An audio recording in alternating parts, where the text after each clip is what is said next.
Alofa whanau watu walu I lunga I whiti nei ia pēnā whoki a whanau tū walu e whakalongolongo mai so se ko ngā te lalolangi. A te whakamoemoe ngā whaipatinga mo whesoaswani ko nei ka whakatoka atu ne lua whanau toki tā. Ko nei e nofo I lunga I whiti nei. E whakapito aloa mo te vaitau tenei ko pokotia I a whanau tū walu I lunga nei le te masaki tenei ko te COVID. E toko whaa toki tā ko la ka mawhai o langona mai ne ko tō alo tō whaipatinga. Moro tō wako konga pe la whoki a whautuanga mai I matanga aluenga ko la ngā lue whakapitoa I a lātou. Te kilonga tā aua mātou ko te mea ke soaswani I te nofo whakatoka tō tino e tū walu ko ne nofo I lunga I whiti nei. Kai ke maina whakatasi tātou me ne ātou mea e whai mana whai e māsake tō kāinga te vai tau tēnei te COVID pe nā whoki taimi o te curfew. Tēnei te whakasolonga o whaipatinga I te taimi nei. Tōki tā o tamaliki o moko pediatrics ko au tēnei whaipati atu tā whautoku ingoa. Tōki tā o whaafine whaitama I o me obstetricians. Tōki tā Belenise. Ko tōki tā o māsaki se pisi non-communicable diseases pela mo te suka, toto maalunga, la toko la e masaki ki o tō whatu. Kai mo te vaitau tēnei, te tokita tēnei no whotonu I loto I te health headquarter, te la e receive nei a telefoni ki te napa tēnei tasi 5 walu. Ko Dr. Sikiliti, tēnā ngā whaipati atu. Tokita o masaki whafua sei, emergency, ko Dr. Aloima, ko ia whoki tēnā ka wrap up nei a te mdo whaipati nei te pōtei. Alofa, toku ingoa ko tāwho, au se toki tā te lai ngā lue whakapito aloa mo tamaliki mai lalo te 15 tausanga. E lo whakatasi ne tātou I te vaitau tēnei, ko pokotia tō whenua ko whiti, me te masaki whakamatau tēnei te COVID, te lālata ko whaipatinga, se whesoasoani mo tāua ka inga tūwalu ka tōko nei lunga I whiti nei. Mai se ko tātou ko la esin tō whanau fō liki. Te la tōko whesoasoani ke whaipati au o whautu atu. Ona ko te vaitau tēne te COVID ko pono nisi a wanuanga ki loto I whakaimisaki. Te la ko se mawhai ne tātou wawe tō whanau ke a si loto I nei tōki tāta mariki. Mai se lo I taimi ko nei te curfew. Mene ato mea tau o whai ma whai māsaki tō whanau. Mo te whakamoemoe ngā, ke isi whaelo se whasoasoani e mawhai o maua ne tamaliki ma whai e māsaki, kai ke se tā awhi ne tātou mātua o na fua ko te whakamataku te masaki tēnei o te COVID. Ai taku whaipatinga e whakapitoa mālo silo mo tātou kune nofo I loto I te suvason. Tēnei taku whaipatinga, te po tēnei, Whautuanga mo tamaliki māsaki mai laro te 15 tausanga I konei te I whiti mai se te central whiti, te lako te suva zone. Te vaitau tēnei o te COVID mai se taimi o te curfew. Risk factors. Nā ingoa o risk factors. Menei ko tūlanga o tamaliki ko la e mawhai o pokotia wawe te masaki tēnei COVID. Ko tamaliki ko la mai lalo te tolu māsina. Ona la me lātou ko I dependent mālosi ki lunga I olo tō mātua ke pui lātou mai māsaki. Mo tamaliki katolo ko la e isiro ne tō māsaki tō tino lo ane whanau mo lātou I o mene maua ne lātou during your time I olo tō childhood. Pene tamaliki ko ai māsaki ki whatu ko la ane whanau lo mo māsaki ki whatu I o mene maua ne lātou te masaki te whatu ki tuaifo. Tamaliki ko la esne tō māsaki ki roto māmā. Lātou ko la e sine pokotianga ki cells so lātou ko la e ilon whakatasin tātou e ave ne lātou oxygen I loto I te whaitino. Pe nā whuki mo tamariki ko la e maalalo roto mawha, la e whakaingoa whakapālangi e malnourished. Iau suala waenga tamariki ko la e mawhai o lasi te pokotia ne te masaki tēne te COVID. Ko tamariki ko la se lava roto manu teke o na fua, ko nisi pokotianga masaki ki lunga I roto whaitino. Mo suala waenga ne maalalo loto manu teke ona me lātou e inu I fuanga malosi ki tūlanga tō nisi masaki. Konei risk factors mo ko mea ko lai tau e lo whakatasin tāua mātua e mawhai o tau si whakalei tāta mai roto I tō whale mo ai ave tau tamariki mawhai eisi ne pokotianga pene I lunga I lato, mai se lato ko la mai lalo te tolu masina. So what should we do and when? Nea whakasinga ko la e tau wawe e tau tamariki te fever clinic. Katia fever clinics ko nei e langona whakatasin tātou e whakasalau whaelo mai lunga I te TV I whiti nei. E whakapito aloa ki pokotianga ko la e lawe ne tātou I tino Masaki. Ko la e need whakawawelo ne tātou o ave tau tamariki, mo ko tino ko la e Masaki ki te clinic tēnei. So ko nei la mea ko la e tau o ilo ne tā ua mātua. Sfulwha ki te lua walua so ko la ko teka, neisi se whesokotakinga o koe, me ko tautama ki Masaki ko nei o te COVID. Iyo, me se fulwha ki te lua walua so ko teka, ne olo koutou ki ngā konga ko nei ne langona whakatasin tātou ne maua ie te Masaki tēnei ko te COVID I whiti nei. Iyo, me ko whakasi ngā loa ko la o te Masaki ko te COVID, e ia me suspect pe la me maua ne lātou, mea tā alo mātua, ke moalo I tā awhin tātou tau tamariki whale, me leifua me vela, tare tale, ia me mawhawhoro tau isu, ia mo tātou whuke mā taku mawhai e whakasi I tau tamariki Masaki te me maua ne te COVID, e se te kilonga tēnā, mea tā ua tātou e whakatau Soswani, a lofa tātou I tau tamariki ke maua se Soswani ki roto Masaki. So ka whakasinga ko nei, mea tā ua ke irone tātou mai se te vela, e tau loa tātou o puke telefoni call ki te Super Health, tēnā loi whakasia si mai whaelo ne te ilungai TV, tēnā pa te lai tau call ne tātou, ma whaiku Masaki tau tama. Ia mai tawha iei, ma tare tau tama, ma whanaisu, mai te kato, pēnā whuki mai a whoitino. Wea, e ave ki whea, ma whaiku Masaki tau tama. So se Masaki o te tamaliki, e mawhai o ave ki so se whakai Masaki lo tēne ilunga I suwa nei te la e pili ki e tau whale. Mai kona, ko mawhai e o refer te tokita tēnā I te CWM, ke mawhai o asi whakalein e te tokita tamaliki. Me te vai tau tēnei ko se mawhai o whanotonu loa koe o ave tau tamaliki ki te CWM Hospital. Ia, tēnei whakasino atu nei au ko te health centers, ko lai mawhai o ave ke au tama I ko nei suwa zone. Pena taulotolo nei koe, me ko tau whale e piri ki whea. Ko nei whakasino atu ko te Colonial War Memorial Hospital Emergency Department. Masaua ko te Emergency Department, e olo ko tau ki ei. Raiwanga Health Center, Samambula Health Center, mo te Valelevu Health Center. Mo lātou ko la mai tua o suwa zone, e mawhaine koutou access ki Lami Health Center, Makoi Health Center, pēnā whuki Nausori Health Center. Fever clinics, e tū whuki loi ko nai health centers ko nā ne whakaasi atu ne au. Nisi options ko lai mawhai o ave tau tama kei mawhai Masaki, mawhai se mawhai ne koe o ave I ko ngā konga ko nei, ko private clinics, ko nei e whakasino atu ne au, ko clinics ko la e mawhai o maua ne koe se pediatrician, I o misa tō ki tau tama liki mawhai fisoswani ki tau tama. Ko Nasese Clinic, Pacific Specialist Healthcare, Oceania Hospital, mo Dr. Kim's Medical Center.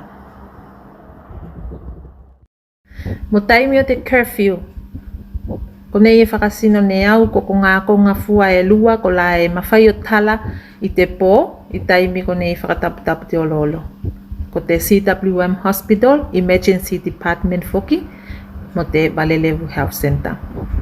So, te ngā konga tae piri ko I kei, ko mawhai o ave tau tama kei.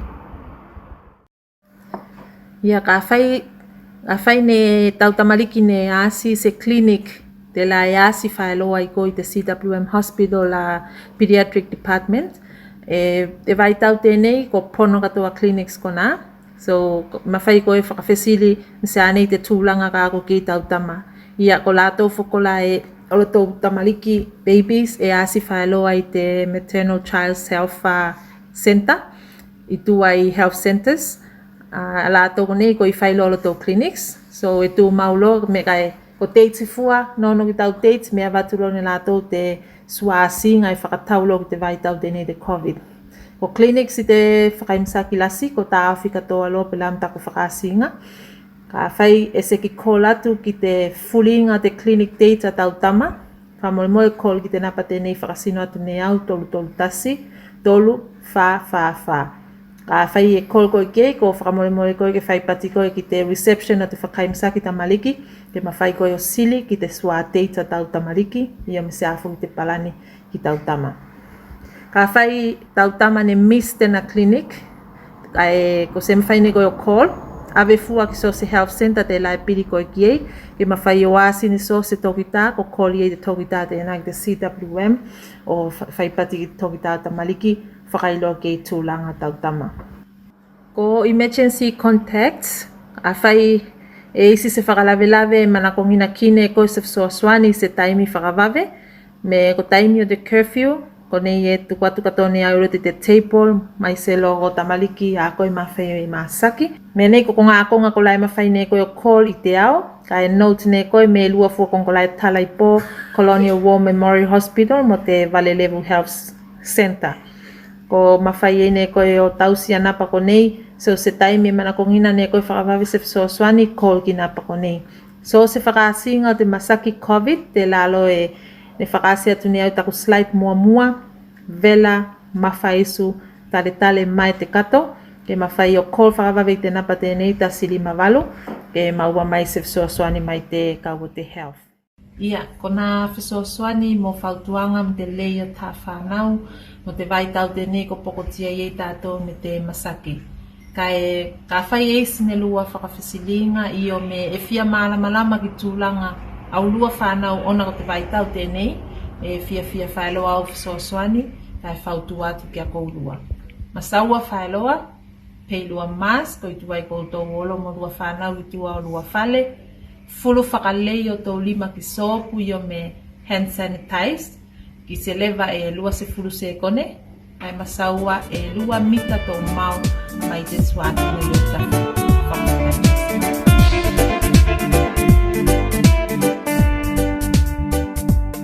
Talofa whanau te wale whakalongolongo mai, topi ngō ko Dr. Pelenisi, au nei ngā lue mai lalo te CWM, i lalo te department ene ko the obstetric and gynecology department, pe la me se ops and gyne registrar te waitau nene, so ko te mto ngā luenga, ko te mto mata ngā luenga, e ono ki lunga i masake tau whawhine, especially mo tau whaitama.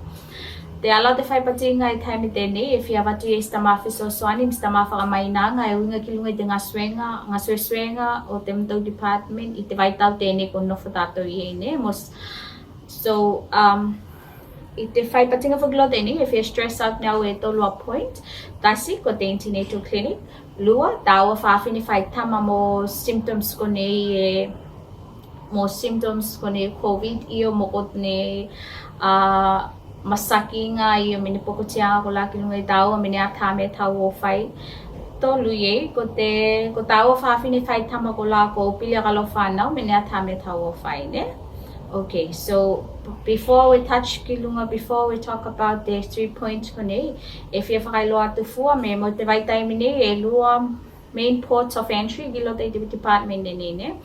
Tasi, ko te konga te lai lunga te labor ward, i ko te prep room, ne? So te konga te nei, te lai to wawala te awhanu ki lala i te emergency, ka nala ko te first pikonga ki lunga, ne? Te maternity wing, tēnā te konga koe whanu ki i te labor ward, i ko te prep room, ne? Tasi tēnā, swa konga te lai i te port of entry, tā ko te ANC, te lai tamakake ta next to the bus stop, te lai whanu sali ki lalo, tēnā swa konga, ne?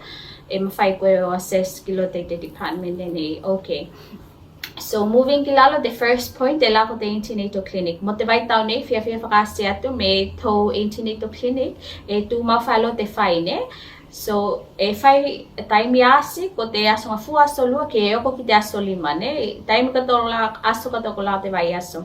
Taimi tala ko te Vali taia ki te whai te awhiawhi, ne? Normal working hours.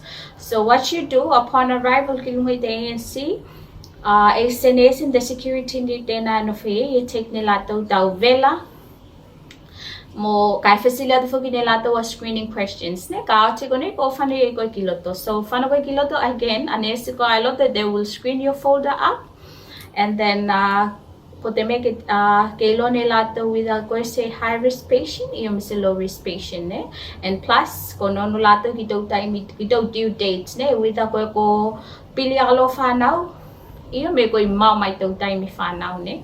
So based on this, ko determine lato whether ko siloi time tena o te tukot ne lato set date for your next visit ne. Te whakamoemoe nga malunga ko ni ko te me ke moa crowded te ko nga te ni. Ke space out tato ne ke moa lasi the transmission ni yo ne lasi the exposure of the contact doti no te na te whakamoemoe nga malunga e whain lato spanga whai nga pe ne mo te vai time te ne. Okay. So mea dena ko te antenatal clinic. Mai tato gilalo te points te lua. Te la ko tau whai tama mo COVID-like symptoms. Iyo me so se issue tatau e tina mai diarrhea vanga me ko la part my COVID-like symptoms. Ko la feel ne tau e te fale. So me ko nei whakatau ko te vela, tale mai te kato.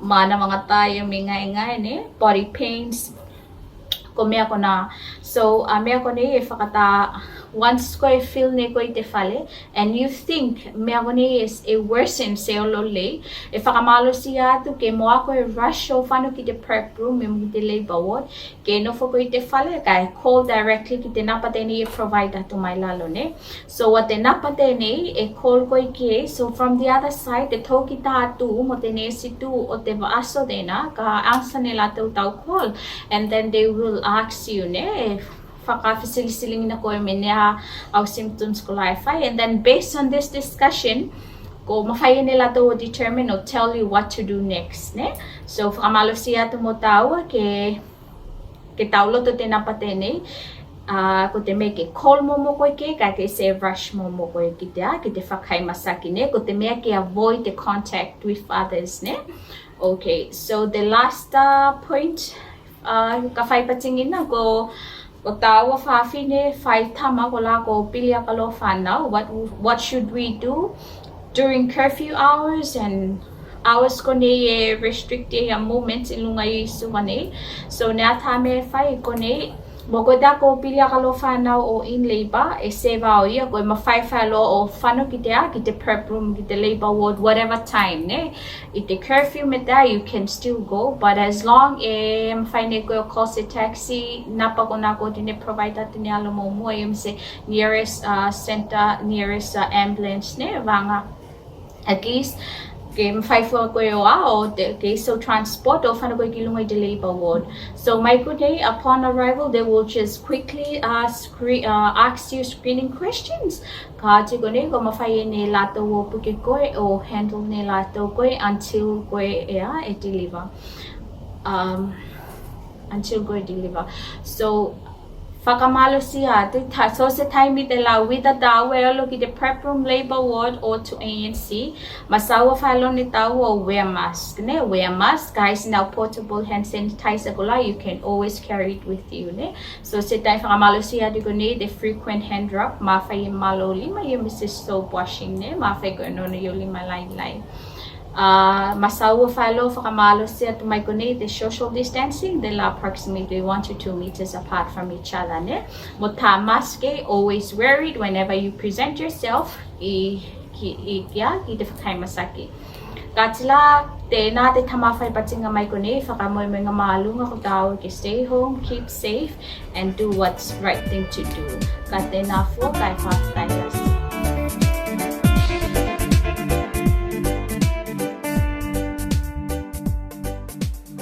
Whakatalo whātu ke tātou, te malu whānau tūwalu katoa ilunga i whiti nei, ia whai mai sa tātou kone ilunga i suwa nei, au tali ton te loto me toko ke ngau tātou whānau tūwalu kone katoa nofo ilunga i suwa nei.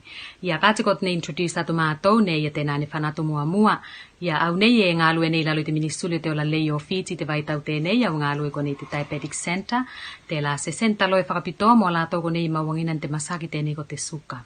Ia ilua sa kone ko teka ne pull out mātou tō ki tāne si pēnā whokinis healthcare workers o whesosoani ki te COVID-19 response team a whiti ki te surveillance as well as contact tracing o te masaki tēne te COVID-19.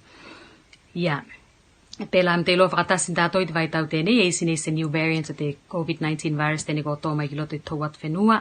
Te la rofia batu i ne mātou se whesosoani ki a tātou katoa ia mai se tātou kone mauinan te masaki o te suka toto maalunga. Aua ko te whakamatako o te new variant tēne ko tō mai tōat whenua, ana ko te wawe pisi o te ala, te manu fau tēne. Te la lai fia watu e ne wsosoani kia tātou ko ne maungina ne masako nei te suka toto maalunga, masako te nonu ia ko te whatu. Te mea tā ua ke usi stailo tātou i tō whakatonunga. Ke inu tō fuanga on time i a lai, taimi ko la ko tine whakatonu atu ne tō ki tā ia, mo la tōko nai ngā lui te o la lei. Ke inu i a lai, taimi ko la koni whakatonu atu ia pēnā whuka tō mea kai, e lorun ko tō mea ko lai tau kai koutou ki ei, ko mea ko lai tau avoid, ia ke lava te malo lo, ia ko exercise, ma whain tātou whain tō mu exercise, o whasosoani lo control a te suka toto maalunga. Me pēwhē maua ko te masake tēne te COVID-19, ka e control tō suka, ia te control of the suka meaning e nofo pēla 5 ki te 10 millimoles per liter, tēnā te ala, te meta ingo ki te e control tō suka iei. Tēnā, e mawhai whakilo whakafoli kia iei te chance o pokotia malosiko e mai complications o te COVID-19. Pēnā whukia toto maalunga. Ka whai control tō toto maalunga, ka e poko en te masake tēne ki te COVID-19, e whakafoli kia whakilo iei a complications i o mako pokotianga ko la ala, e maua ne koe. Ia mai tawhalo iei ko o tō vai lākau, ka pēwhea ko whakatio te tō vai lākau, a health centers ko nai follow-up koutou iei, ko te mea loki mawhai koutou wolo ke, ko te make a replenish o tō vai lākau, a te diabetic center i matala whaelo i sos time, mai te Monday ki te Friday, ki mawhai koutou wolo replenish o tō vai lākau iei. Te mea tāwalo ke moalo koutou, e nofo se aino tō vai lākau, te vai tau tēnei, ne? Ia. Whasoani mo tātou katoa, whanau tuvalu lungai whitine, ia a Facebook pages a te minisule te ola lei, a pēnā whoke te ala, a te mālo whiti ko nā loa i update mai tātou, ia stakitasi news, ia mai se information ko lai tau i loa ne tātou, ke mawhai o pui tātou, mai te masaki whakamatako tēne ko toi ala, ko toi whipaki mo tātou i te whai tau tēne.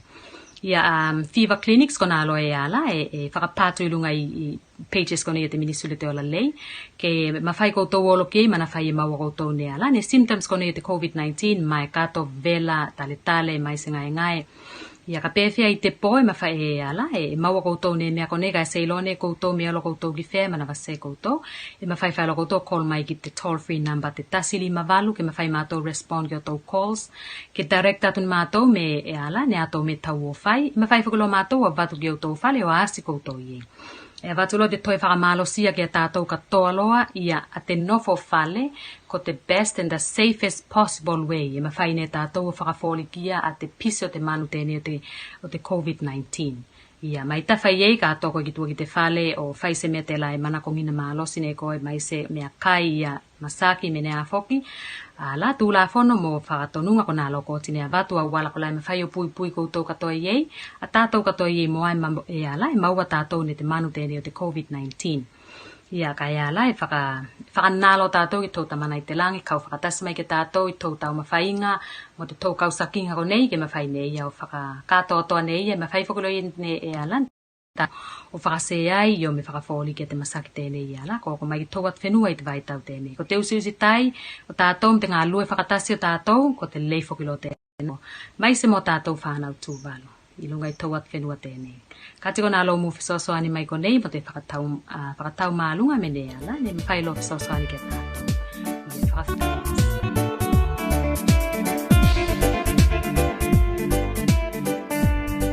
Talofa.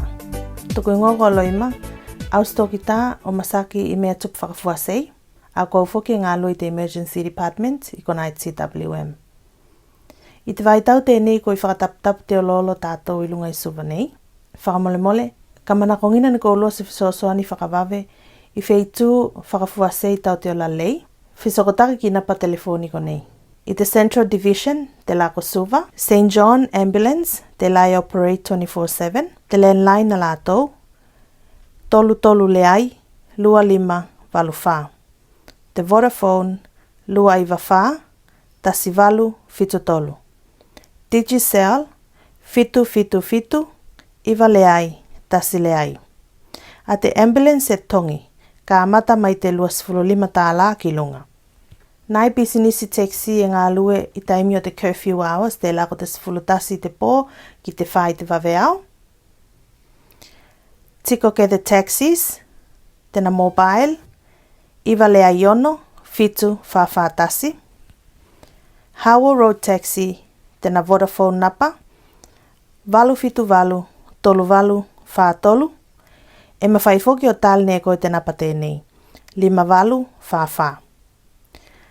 Te Digicel number, fitu lua fa, lua lima, fitu tasi. Mo koulua mai te Western Division, te la ko Nandi mo Lautoka. E mawhai o call koulua ki te Sense Ambulance Service, ko nei la na napa telefoni. Tena Vodafone, 5 iwa, tasi iwa, tena Digicel number, fitu iwa valu, lea iono, valu lima. A te tongi o te Sense Ambulance, e depend ki te mau tau fale mai te whakai masaki. Takapili tako whaipatinga ki service I loto I te whakai masaki lasi, pe nā whoki Monisi Health Centres I lunga I Suvanei ne. A te Emergency Department o te CWM e tala whailoa luas fulufai tūla. Io me 24/7. E mwhailoa koe o whano talawai te Emergency Department so staimi, ma whai e isi se masaki inga lasi o koe, te lako manako koe ki se fisosoani mai te whakai masaki lasi. Kai masaua, whamole mole, ke puke lane ko lua sene, me te service o te CWM, e tongi ka whai koe se ko te citizen o whiti. Kai kone ila a whakamafuli e tau ke ilo ne koe moau, ko I tuai tāua o olo talawai I loto I te Emergency Department. Ka whai e watu ko lua ki te Emergency Department, ka lawene ko lua, me e lua teams ko tine vai. Tasi ko te COVID team, ma te SWAT team e, te la ko te non-COVID team. Te lala, ka whai koe whanatu ko I tuai koe o ulu ki loto I te mtou reception, ka lawene e koe, e isis toki tā e tū mai tua, a toki tā tēnei tēnā ngā luenga ko ia ka screen ne ia, so se tino tēnā e whanatu talawai ne. Ko nei la mea ka whain toki tā tēnei. Tasi ka apuke ne ia te vela o koe, lua, ka whai foki ne ia a whakawhisilinga ki lunga ia koe, ke mawhai o assess ne ia me e whano koe ki whea, ki te COVID pathway, iu me ko te non-COVID pathway. Ko nei nai whasili e mawhai o whasili atungina ne ia ki a koe. Tasi, te konga e nofo ko iei, the main reason loi whakatāua ne māua te facility nei, ona me a te COVID-19 I lunga I Suvanei, ko lasi tena spread I loto I te community a tātou ne. Te lala e tāua ke identify ne māua me te whea te konga e vau koe mai iei. Whether koe ne vau mai te hot zone, te la e uke io me ko isi ne cases of the COVID-19 iei, io me koe ne vau mai te sua konga te la siki ai akalo se case kai māua mai iei. A te soa whesili whoki ma whai whesili atu ne ia, me a koe kai come into contact mo so se tino te la ko oti nei loangina me e COVID-19 positive. Nisi whesili whoki ma whai whesili atu ne ia, e au tū tonu loa ki whakaasinga te COVID-19. Ne, te la ko te vela, tale malo, mai tau kato, isu sali, ia pēnā whoki te vela. Iko nei, e whakatāua kilo ne māua ke whaipati tonu, io me e tali ne tāua whesiligo nei me te whakamaoni. Ke mawhai e whesosoni whakatas tātou ki te whakangatanga o te masaki pisi tēnei ko te COVID-19. Mai kona, ko mawhai e ne toki tā o whai atu ne ana whautuanga ki lunga I whakaasinga ko la io me ko te screening a koe ne whai ne ia. Ka mawhai whoki e whai atu ne ia te kongata la e tau o whanoko e ki ei, mo mea whoki e tau o whai ne koe. Ka whaila e whai mai toki tā I a koe ko clear mai te COVID pathway, ko mawhai e koe proceed ki te non-COVID pathway, te la ko whanolo koe ki te talawainga te la normally e ololo tātou ki ei ne, te la koe ka mawhai o whanatu ki loto I te Emergency Department, ka whakawhetau I ato te neesi mai loto ki a koe, ka e puke whoki au blood pressure mo nisi mea ka whoki. Te la oti ko whakatali e koe ki te normal flow, te la e asi koe toki tā, ko whai e au nisi test ko lai manakongina. Kāti tēnā tamawhisosoani e māua mai konei, kai te whakataunga mālunga mātou mai konei, ke mawhai whakatau whisosoani katoa tātou, I te taimi whainga tā tēnei ko no whakingina ne tātou I lunga I whiti nei. E whakataua kilo ne mātou, ke mawhai o sustai whakalei tātou, ki whakatonunga mo whautuanga ko tine au mai te matangāluenga te la lei o whiti. Tau mawhai whakangata te o lolo vale, nofa mālia I lua whale, Vāngana fua koe e ni to tiaki tō whale, o whano whai ne whekau tāua pe lam de shopping I mwhamtala vai, kai whakamole mole, e a kai yatu māua mai kone te awalasi, pei lua mask, kai masaua ke kawa whakaleiloa tō isu pe nā whokim tō ngutu I lua mask, so se ko ngai whano koe ki ei, puke whaeloa ne koe a tau hand sanitizer. E tāua ki loa ka whano koe ki loto I supermarketi, me so se konga e pateletele koe ki ei, me so se mea I puke ne koe, o tilo mai kona, whai tau hand sanitizer, fulu whakalei o lima I tau hand sanitizer, I se lewa I luas fulu se kone, Kai whakataua atu whoki mai kone ne mātou, ke maintain whaelo ne koe at a safe distance, te la ko te at least 2 meters, te mao koe mai te swa tino. E tāua kilo ke keep the safe distance, me se ilolo ne koe te tino de nā mai o mua, i o tawha, i o maitua, e mawhai o tale. Ka whaila e tale atu, ka e tūpili kilo ki a koe, te laka mawhai ei ne koe o, mā nawa ne koe a potunga swahawale a ia ko la e tale mai ne ki tua, ne? Ko te ngā lue whakatasi a tāua, ko te leifo ki tēnā o te community a tāua, i lunga i suwa nei i taimi whainga tā tēnei. E a kai whakatasi tātou ki tamanai te langi, ke tū mau tēnā kau whakatasi, ka ke whasosoni mai whoki ki lunga i tātou ta ki toko tasi, i loto i tūlanga whainga tā tēnei, ku whakawhisanga in tāua whanau tūwalo i lunga i suwa nei. Kāti tēnā fua te whasosoni mai ko nei, whakawhitai lasi, Tikolona ko sasale mai, o ia we sola toko fia kai, kai muni laki fea uru atu laki fea toela ni ko takutane vai. Tikolona ko sasale mai, o ia we sola toko fia kai, kai muni laki fea uru atu laki fea toela ni ko takutane vai. Kolona alofa mai la, kolona mai saina, kolona whakamole mole mea we fia ona.